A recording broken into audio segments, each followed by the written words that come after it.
Hello. इस video में हम लोग मापक यंत्रों की यथार्थता तथा परिशुद्धता या शुद्धता केवल कह सकते हैं को समझेंगे। एक्यूरेसी, प्रेसिजन ऑफ इंस्ट्रूमेंट्स, दो वर्ड हैं यहाँ पर, यथार्थता एक्यूरेसी और परिशुद्धता या केवल शुद्धता कह लीजिए प्रेसिजन। तो अब मापक यंत्र से ली गई माप की यथार्थता का अर्थ है, एक्यूरेसी का अर्थ है कि ली गई माप राशि की वास्तविक माप से कितने समीप है, और परिशुद्धता का अर्थ है कि मापी गई राशि कितनी शुद्ध है। अब ये कितने समीप है उसको एक्यूरेसी बोलते हैं और कितनी शुद्ध है इसको बोलते हैं परिशुद्धता। अब परिशुद्धता या शुद्धता का संबंध यंत्र के अल्पतमांक से होता है। अल्पतमांक जितना कम होगा उसकी शुद्धता, माप की शुद्धता उतनी अधिक कही जाती है। अब इसको हम लोग ये तो समझने की कोशिश करना, अब यहाँ से हम लोग उदाहरण से ज़्यादा समझेंगे।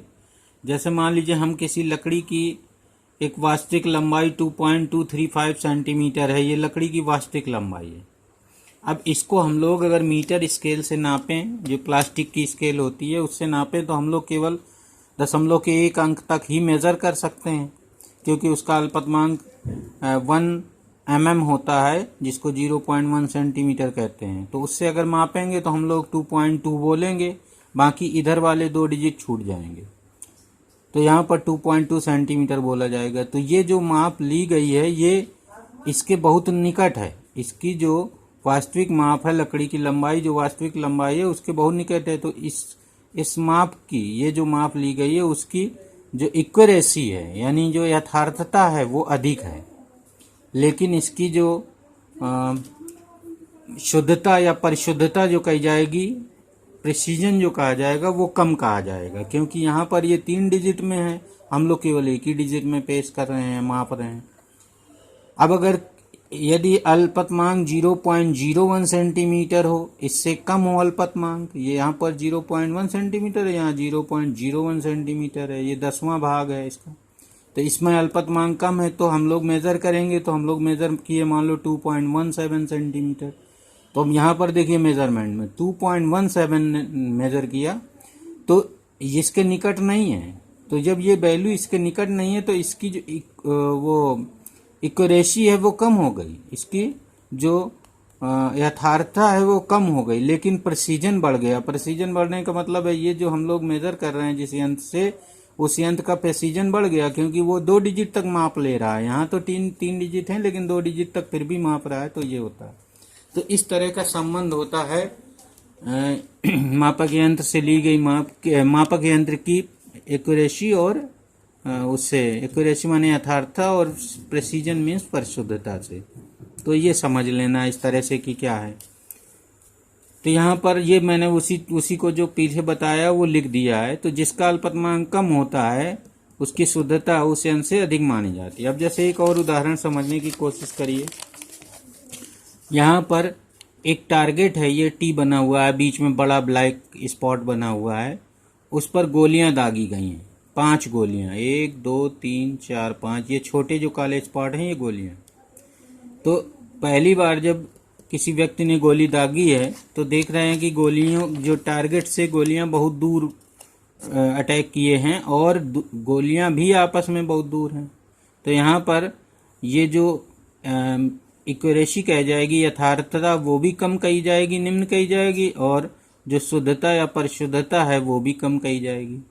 ये मतलब है कि यानी जो माप अगर वास्तविक माप से बहुत दूर है, बहुत समीप नहीं है, मैंने बहुत अंतर है, तो उसकी जो वो यथार्थता होती है वो बहुत कम होती है। और वो जो मापे हैं, और वो मापे भी बहुत डिफरेंस में हो, तो फिर उनकी शुद्धता भी कम होती है।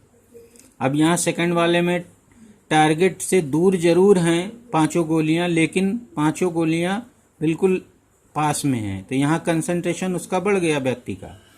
तो यहाँ पर यहाँ से तो दूर है, तो इसकी जो एक्यूरेसी है वो तो कम है, लेकिन इसका प्रेसिजन बढ़िया है, प्रेसिजन जो है शुद्धता उच्च है। तो ये मतलब होता है यथार्थता और शुद्धता का।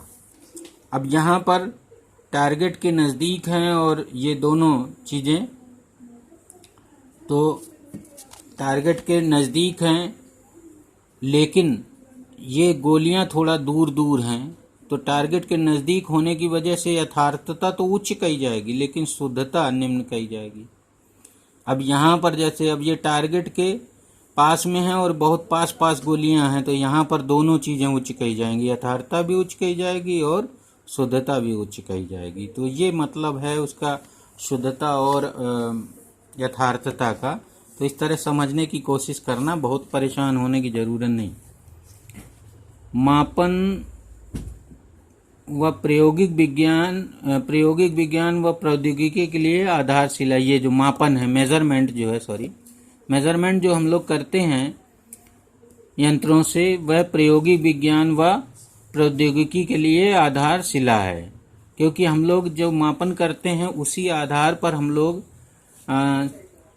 उनका अध्ययन करके मापनों का हम लोग एक नियम बनाते हैं। भौतिक विज्ञान में नियम बनाए जाते हैं या सिद्धांत प्रतिपादित किए जाते हैं जो प्रौद्योगिकी के लिए बहुत आवश्यक होते हैं। उसी आधार पर हम लोग नए नए यंत्र बनाते हैं या जो भी सिद्धांतों के आधार पर। तो ये मापन का जो महत्व कहिए वो प्रौद्योगिकी और प्रायोगिक विज्ञान के लिए बहुत ही अच्छा है, इम्पोर्टेंट है।